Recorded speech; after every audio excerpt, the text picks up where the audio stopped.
Hello and happy Wednesday. My name is Colleen, and today we are talking about dental office manager interview questions.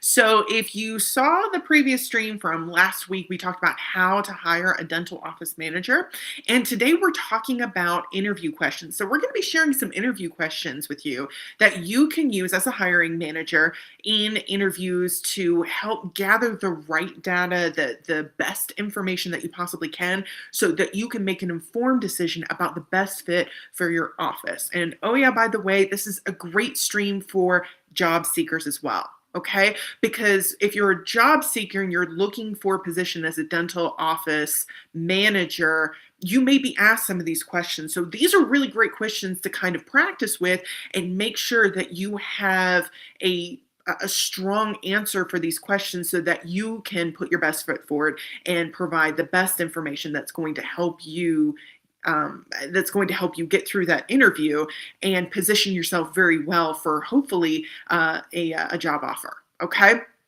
So that's what we're going to be talking about today. But before we dive too deeply into that, just want to talk for a moment about Princess Dental Staffing. They're a dental job board and they have positions available for dental receptionists, dental assistants, dental hygienists, dentists, dental office managers, and a lot of other dental professions in a variety of areas. We're talking full-time, part-time, temporary, and permanent roles are available. So if you're a job seeker, visit princessdentalstaffing.com. Oh, my mouth's getting away from me today. princessdentalstaffing.com so that you can create a profile and get your information in front of hiring managers. Also, you can search through jobs to see what's available in your area. If you are a hiring manager, it's really easy to navigate princessdentalstaffing.com system. Got a lot of really great FAQs on there, and their contact information is available on their website as well, phone number, email address, and chat. Okay. Also on princessdentalstaffing.com, you can check out their blog, which covers a lot of the same topics that we cover in these streams. After we are done with this stream and it posts, I definitely recommend that you navigate to princessdentalstaffing.com and check out this blog post so that you don't have to memorize the questions that I'm going to be giving you, what good answers sound like, etc., right? Also, speaking of these streams, each week Princess Dental Staffing is bringing you a new stream covering another topic about your career in the dental industry. So if you don't want to miss out on future streams, be sure to follow our page or subscribe to our channel. If you like the content we're bringing you, please do drop us a like. And if you have any thoughts or questions or insights about the content we're bringing you or about the dental industry as a whole, be sure to comment below. Let's get a conversation started. Okay. All right, so let's talk about these interview questions. All right, so basically what we're going to be doing is providing you practical interview questions that you can ask potential dental office managers, okay? We're also going to be talking about what strong answers tend to sound like and what weak answers tend to sound like, so that you can kind of compare and contrast and you know what to listen for, right? Also going to be providing guidance on evaluating responses beyond confidence or personality. We're going to be going over common interview mistakes that lead to quiet but costly mishires and a perspective on what temporary support can help stabilize, how temporary support can help stabilize an office during transitions, okay? And also we're going to be kind of peppering in some notes for job seekers as well who might encounter these questions in an interview, how to answer them, what to include so that, again, you can put your best foot forward and hopefully snag that job offer, okay? So let's get into the questions. First question, tell me about your experience managing a dental office. So this question is about how the candidate has been accountable in past roles. Strong answers usually include things like the size and the pace of the practice, how the front office was structured, and where they personally stepped in and where they didn't, right? Where their kind of jurisdiction was. Answers that stay vague or default to, kind of corporate handled that often signal limited ownership. And here's a pro tip. Reviewing a clear dental office manager job description can help you align expectations before the interview, as well as before you even post the position. So make sure that you read that kind of over and keep that in mind when you're going through the interview process. Now, for job seekers, you're always going to get that TMA question, right? Tell me about yourself, right? We call it TMA sometimes. So you're always going to get some variation of tell me about yourself question. So make sure that you have that elevator pitch, right? In this particular instance, they're asking specifically about your dental office management experience. So you'll want maybe like 3 to 5 sentences, and you want to talk about how many years of experience you have, the types of dental offices you have experience with, how many, how large your team was, how large your patient base was, or how many patients you were seeing on a regular basis. Metrics really help fill out those details to give potential employers a good idea of what your background really encompasses. Okay, so just practice it. Like I said, 3 to 5 sentences that kind of encompass, in a nutshell, your experience and really highlight the metrics, and maybe also encompass some of your tasks and responsibilities as well. Couple sentences on that. Okay. Next question. How do you manage insurance billing and denied claims? Okay. Answers to these questions can often be very, very telling. So strong candidates can explain how denials were tracked and handled, what follow-up looked like, and who was accountable for handling claims, right? Weak answers will sound kind of passive, sort of like, oh, I just resubmitted, or, billing kind of handled all that. Those are kind of what those vague answers kind of sound like, right? They don't really answer the question. Are you kind of noticing a pattern here already? Weaker answers are just kind of vague. They might sound really great, but they're kind of loose, fast and loose on the details, and kind of shift jurisdiction over to somebody else, right? If the candidate can't explain how denials move from problem to resolution, they will likely struggle later with denied claims and frustrated patients after being hired, okay? If you're a job seeker, again, make sure that you answer those questions, okay? You answer, when you're asked, how do you manage insurance billing or denied claims? Make sure you answer by explaining how denials were tracked or handled in some of your previous positions, or maybe just your most recent one, what follow-up looked like, and who was accountable for handling those claims and how you handled them. Okay, if you can include an outcome, that's really great as well. So if you give a specific scenario and say, well, in this particular instance, this was what happened, this is how I handle it, and this was the outcome, that's even better. Okay. Question number 3, how do you handle patients who are upset or have challenging conversations, right? Patients are often upset for various reasons, right? Not everybody is going to be perfectly happy every time they leave your office. So it's really important to hire somebody who can be able to navigate those really challenging conversations. And some of the reasons that patients are often upset or get, angry or whatever include things like wait times, unexpected insurance costs, or billing issues. Those are sort of the major reasons that kind of come up over and over again.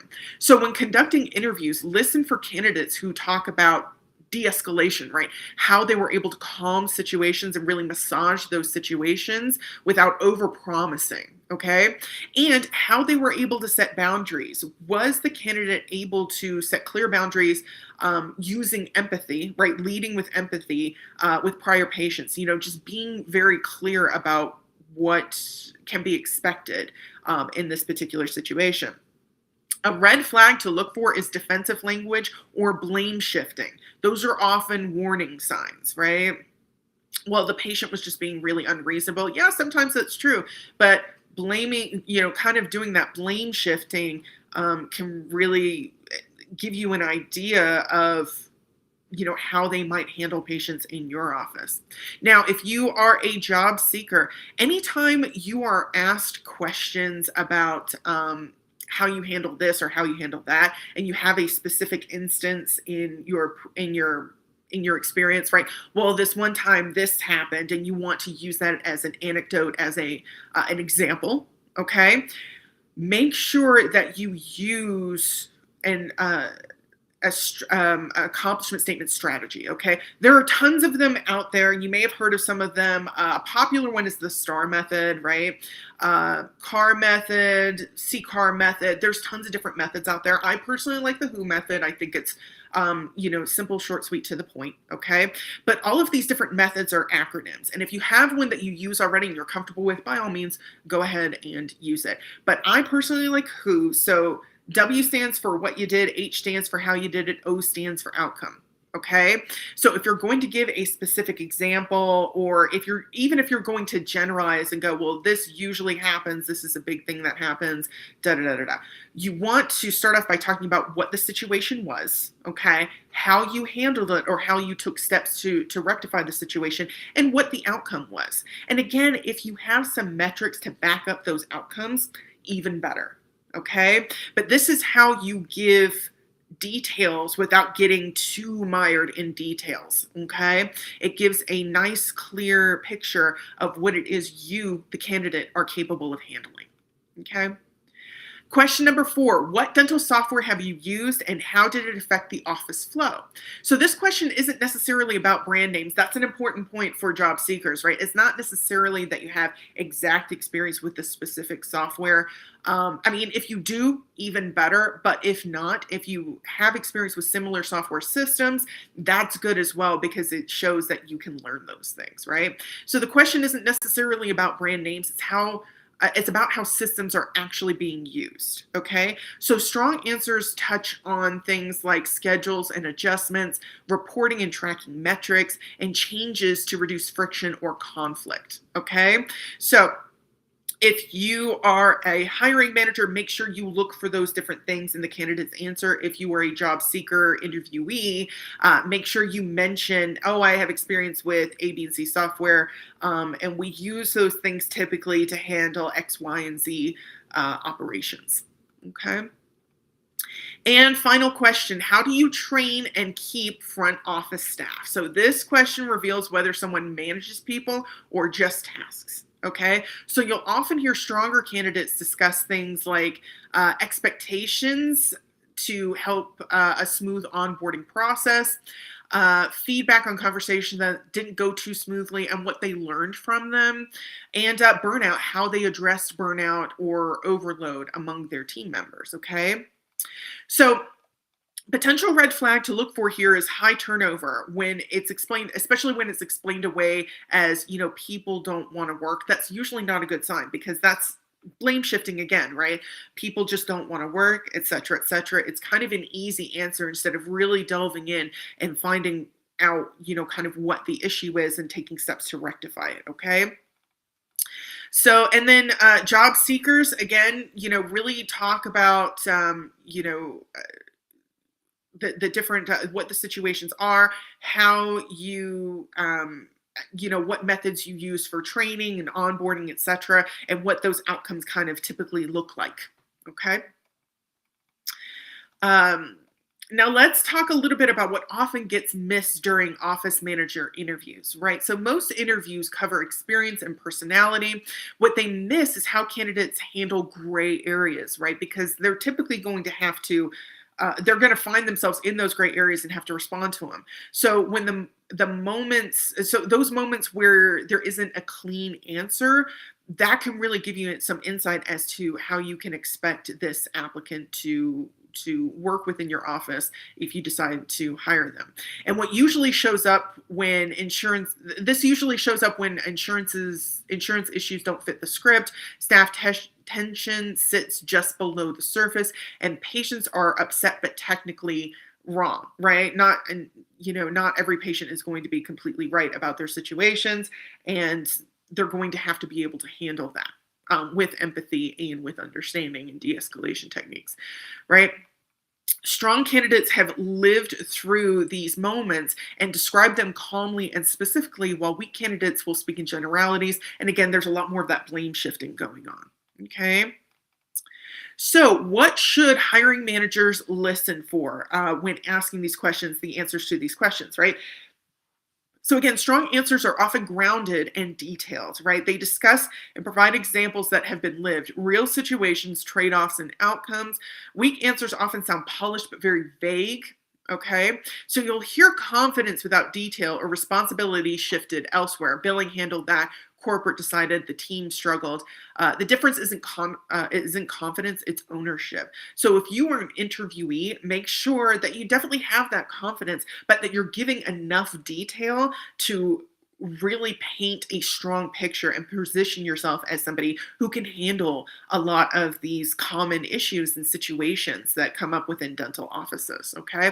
Again, I like the who method, but whichever method works best for you, go ahead and use that. Okay. Okay, so let's talk about how to evaluate interview answers after the conversation. So once the interview ends, while it's still fresh, take a moment to evaluate what you heard, not how much you liked the person, right? I mean, liking the person is definitely a factor, but you also have to evaluate what it is that they told you. Interviewees who stand out tend to speak clearly about three major things: how the office actually runs, not just job titles or tasks; how people are managed, including accountability and feedback, not just schedules and task assignments; and how money moves through the practice, especially insurance, accounts receivable, and collections. Okay. This step alone often reveals gaps that didn't stand out during the conversation itself. Excuse me. Okay. So, so why is all of this important, right? Why is it so important to make sure that you ask the right questions and you tune your ears to listening for specific things? Well, because when an office manager hire misses the mark, the cost rarely shows up as like one big problem.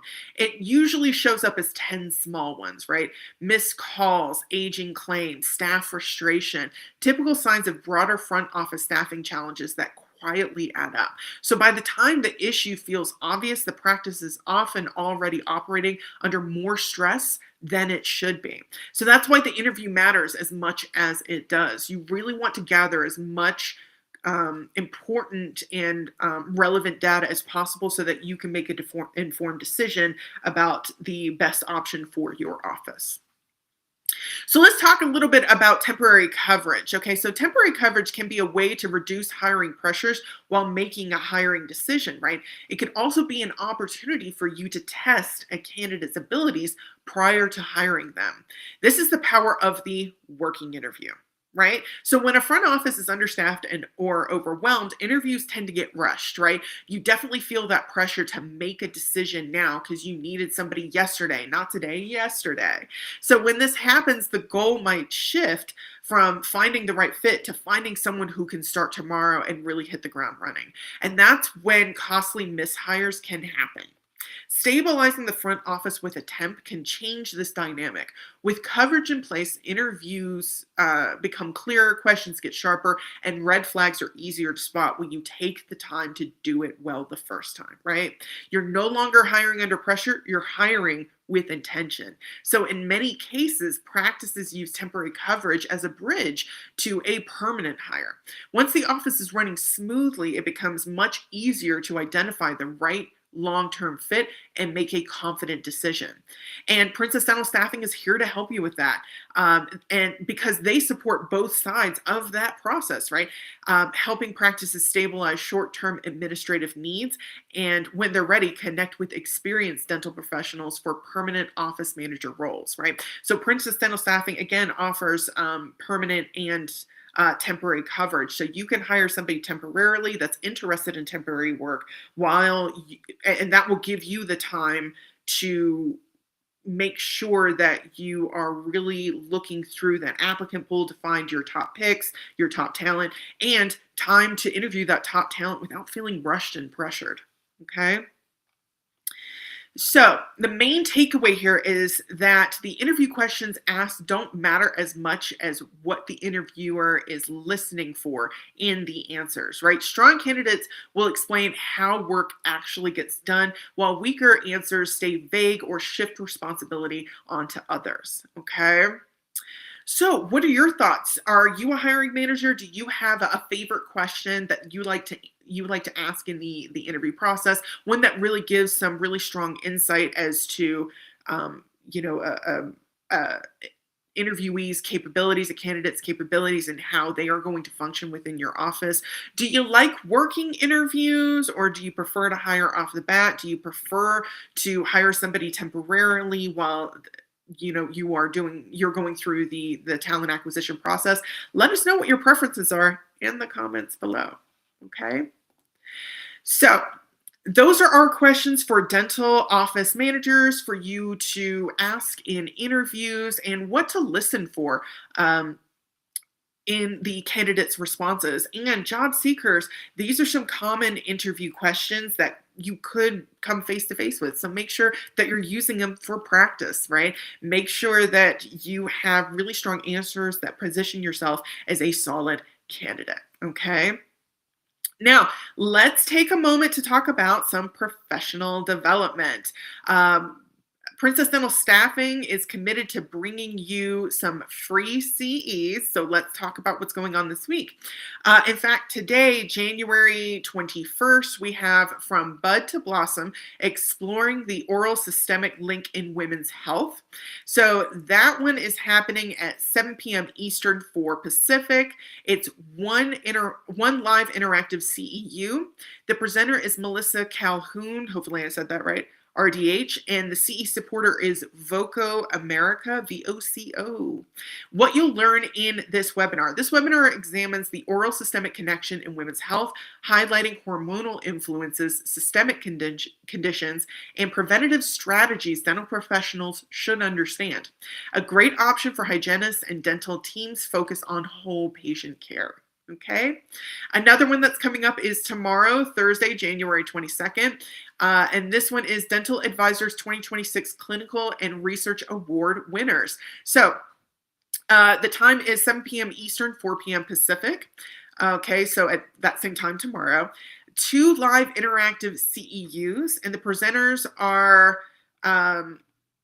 hopefully I'm saying these names correctly, and I really hope I'm not butchering them too bad. Sabiha Bunek, DDS, Matthew Miller, DDS, and Ashton Price, DDS. The CE supporter is Dental Advisor. And you'll be able to learn what you'll be able to learn in this webinar. You'll get an inside look at the top clinical products and research advancements of 2026 as recognized by Dental Advisor. This session reviews award-winning materials, technologies, and evidence-based findings shaping modern dentistry. Okay. Pro tip, these seats can fill up quickly, so register early to secure your spot. And as always, visit princessdentalstaffing.com for the latest on some free CEs so that you can develop within the dental industry. All right, that will do it for me today, everyone. Hope you found this stream to be informative and help you in your next dental office manager hire. We will be back next week with a new topic covering your career in the dental industry. Until then, hope you have a great week. Have a great weekend. Continue to stay safe out there. I will see you soon. Bye for now.